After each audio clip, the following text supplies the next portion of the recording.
Apa salah mereka buat Parudiana? Dan apa manfaat bagi Parudiana mengorbankan orang tidak berdosa, membuat kamu menjadi saksi palsu? Kan ini sudah bukan lagi dugaan. Kamu ngomong saksi kamu palsu nggak? Palsu, Pak. Saya bilang palsu. Kamu bohong di depan penyidik. Bohong saya. Kenapa kamu bohong di depan penyidik? Ya karena saya disuruh, Pak. Disuruh oleh siapa? Disuruh dengan Aib sama Parudiana. Keterangan. Pertanyaan saya adalah, Parudiana, Bapak melakukan ini tujuannya apa?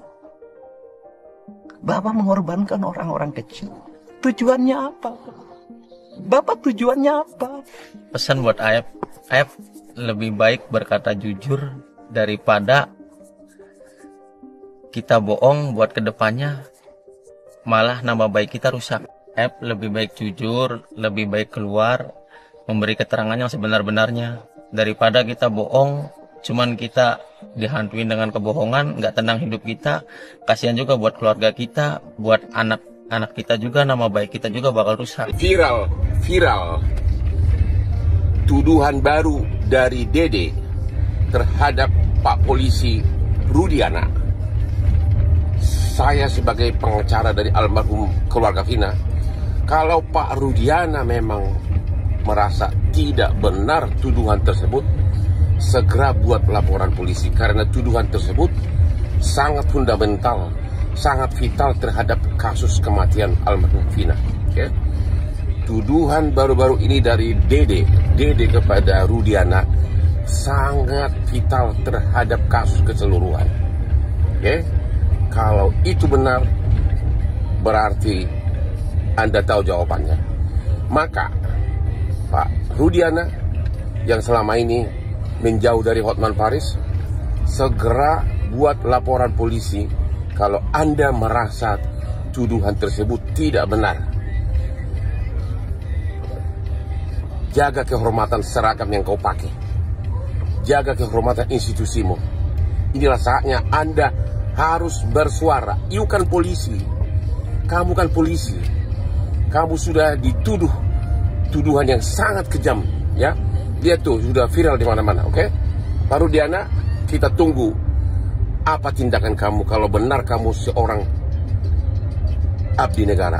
Artinya para terpidana itu harus dibebaskan. Kalau memang ini terbukti merupakan kasus pembunuhan, harus diusut meskipun itu menyangkut orang yang berbintang seperti itu. Malam saya mendapatkan dari YouTube-nya Kang Deddy Mulyadi, ada wawancaranya Kang Deddy Mulyadi itu dengan Dede. Dede itu adalah sebagai saksi.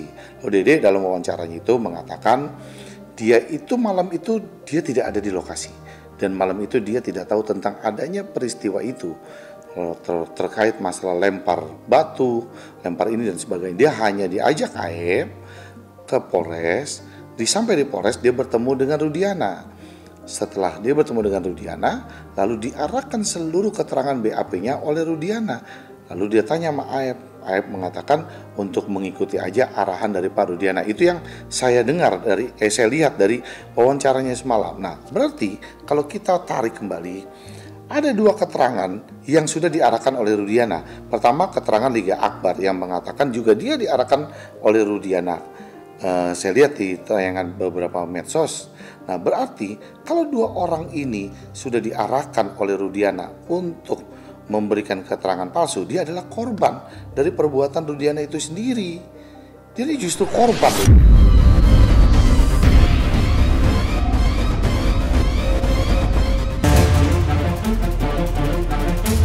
Wawancara di keluarga. Oh, tapi Peggy ada waktu untuk wawancara, tapi Peggy nggak ada waktu untuk datengin Kang Deddy. Iya, di sini kan di rumah ada terus. Ya. Jadi dari kemarin juga ke rumah via Zoom juga. Enggak. Peggy tahu nggak Kang Deddy itu speak up tentang Peggy itu ngebantu banyak sekali. Kok nggak ngeluangin waktu malam ini wawancara? Memang Peggy artis? Bukan. Terus? Emang Peggy artis, harus diwawancara terus? Enggak sih. Jadi saya ikutin itu aja apa kata orang aja sih. Ya kok Peggy ngomongnya gitu, belum ada waktu karena di rumah banyak wawancara. Memang Peggy artis? Bukan. Terus ingat Peggy, dunia entertainment ini hanya sementara Peggy. Peggy jangan tergiur dengan hal-hal apapun ya. Iya, benar. Ingat, dunia entertainment ini jahat sekali. Kamu bisa terkenal dengan cepat, kamu juga bisa hempas dengan cepat. Iya, benar. Ya. Benar ya. Kerja lagi, udah nggak usah.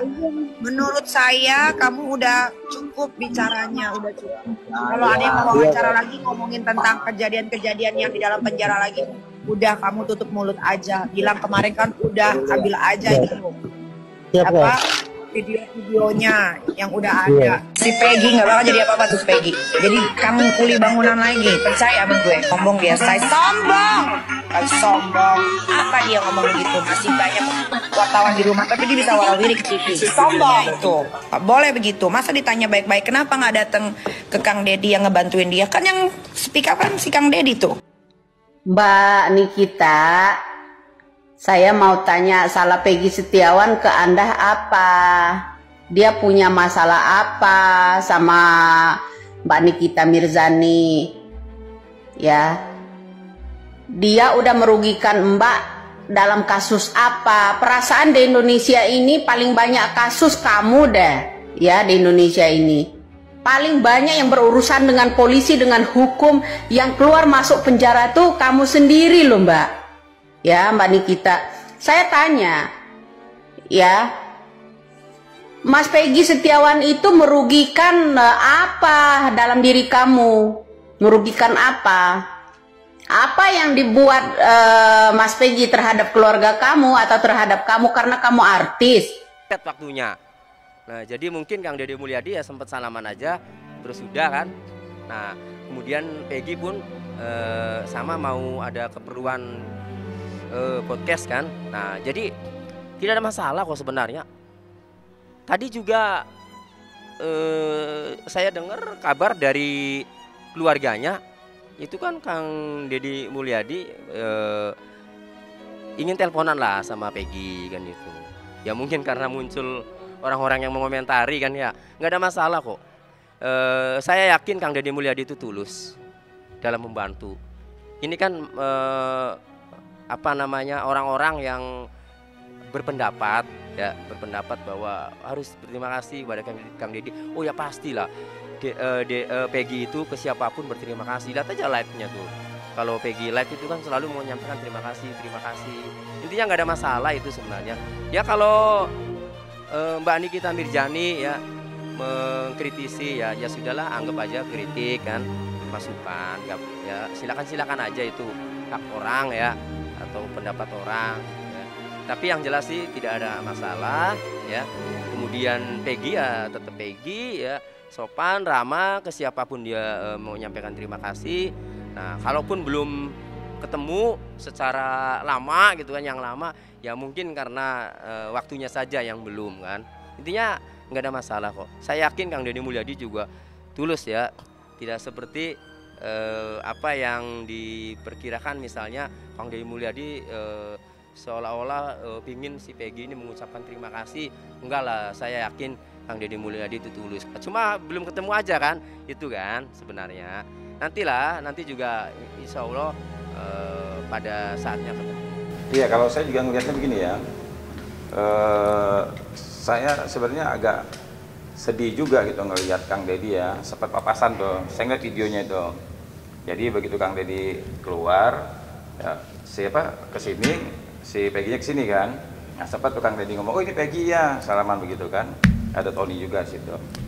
Nah ternyata baru dengar kabar sekarang ini, ternyata mereka itu belum ketemu ya, maksudnya belum ketemu benar-benar apa namanya ini ngobrol dan lain sebagainya, belum. Ya menurut saya beginilah, ya Peggy ya menurut saya dia juga harusnya yang sesibuk-sibuknya dia ya tolong juga ya sempatkan dulu ibaratnya ketemu Kang Deddy, datanglah orang-orang yang selama ini di luar tuh membantu dia ya, karena bukan permasalahan ibaratnya harus apa namanya pamrih dan sebagainya, enggak, tapi apa etikanya lebih baik. Coba Peggy luangkan waktu sowan lah ke Kang Deddy. Saya ngelihat apa namanya ini jawaban dari Peggy ibaratnya itu ya mungkin ya saya nggak tahu apa karena kondisi mungkin dia apa namanya itu kurang apa namanya kurang keilmuan apa kurang apa ya menurut saya ya saya tidak menyalahkan Peggy ya, cuman saya menyayangkan jawaban Peggy pada saat dia sama Nikita Mirzani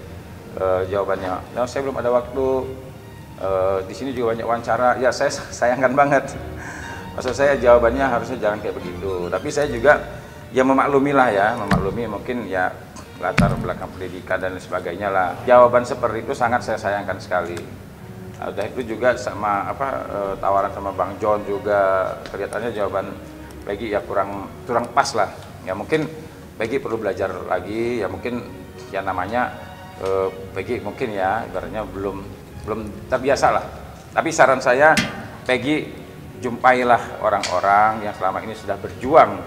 Selama Peggy di dalam, mereka berjuang luar biasa.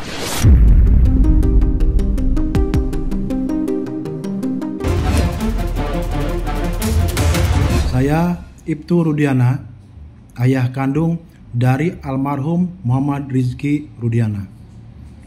Bersama ini saya sampaikan permohonan maaf yang sebesar-besarnya kepada seluruh warga negara Indonesia atas ketidakmunculan saya selama ini di media.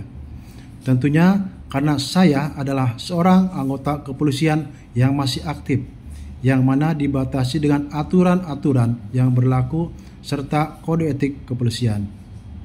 Sesungguhnya saya ingin sekali mengutarakan terkait peristiwa yang saya ketahui, yang mana sekarang ini beredar berita-berita miring yang sangat subjektif yang disampaikan oleh orang-orang yang tidak mengetahui kejadian yang sebenarnya. Kenapa Pak Rudiana tidak mau muncul?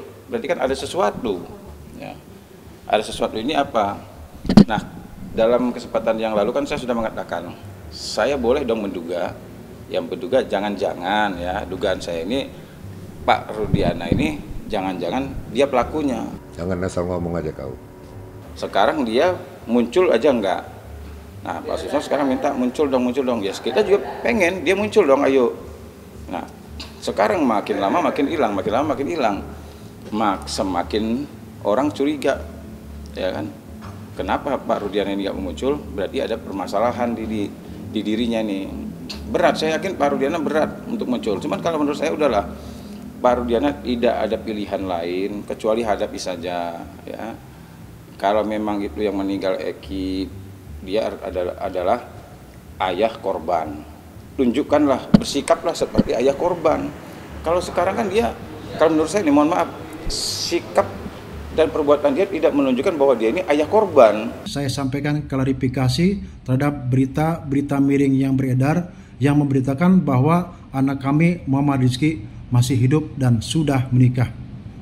Saya tegaskan kalau berita tersebut tidak benar, fitnah. Sekali lagi, berita tersebut tidak benar.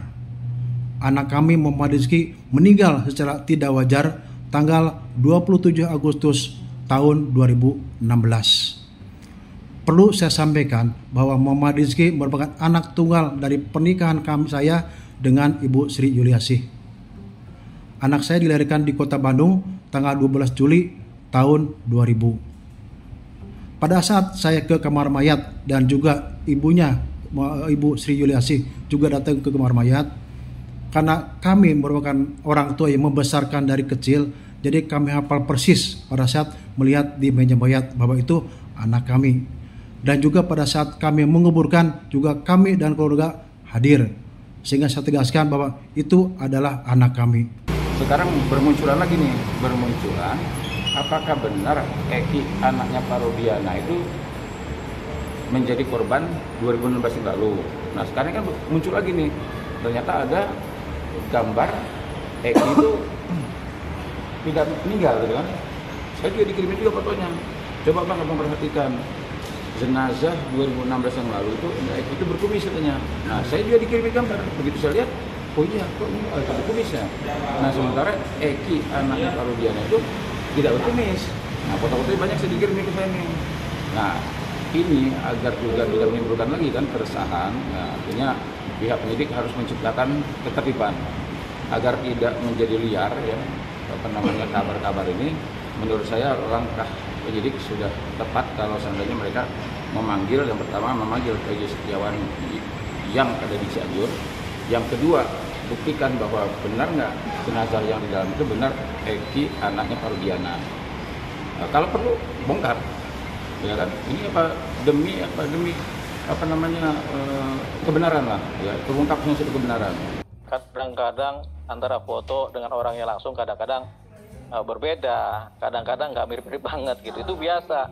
Kita aja kalau di foto kadang jelek, padahal kita orangnya ganteng, kan begitu. Atau kita pas di foto kenapa ganteng banget, padahal kita jelek, kan begitu.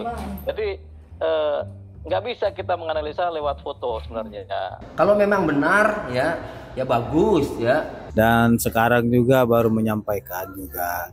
Artinya sudah 2 kali beliau itu menyampaikan statement. Artinya kalau terkait dengan kasus itu, saya kira beliau sudah menyerahkan sepenuhnya kepada penyidik. Dalam hal ini nanti yang lebih berkompeten untuk menyampaikan itu adalah bidang humas. Karena kalau beliau hanya menyampaikan dari satu pihak saja itu tidak objektif. Artinya untuk menghindari subjektivitas permasalahan penyampaian kasus, beliau tidak mau berkomentar terkait hal tersebut. Akan tetapi humas nantinya akan menyampaikan secara objektif karena hasil daripada pemeriksaan saksi, pemeriksaan terlapor, dan pemeriksaan pelapor. Jadi dari penyampaian humas itu sudah merangkup semuanya dan tidak ada juga kapasitas beliau selaku pelapor itu untuk menyampaikan informasi yang setengah-tengah. Jadi saya kira tindakan yang diambil oleh Ibtu Rudiana ya sudah tepat sebagai anggota polisi yang taat kepada aturan yang ada. Menyampaikan sesuatu itu harus izin dulu. Dan juga rekan-rekan seperti iNews itu juga mengajukan permohonan surat seperti itu kan. Jadi bersurat resmi. Nah tentunya surat mereka itu diproses sehingga mendapatkan persetujuan dari atasan. Saya kira beliau itu bukan melaksanakan sesuatu itu karena perintah pimpinan ataupun perintah atasan, akan tetapi beliau itu menjalankan itu karena perintah undang-undang, perintah peraturan, dan perintah hukum yang ada. Nah, dikarenakan banyaknya yang penasaran ingin masyarakat beliau itu menyampaikan terkait dengan apa yang ia alami, itulah yang ia sampaikan kemarin. Kalau terkait dengan hukum, beliau tidak berkapasitas untuk menyampaikan itu, dikarenakan itu adalah kewenangan daripada bidang humas. Seperti itu, Mas.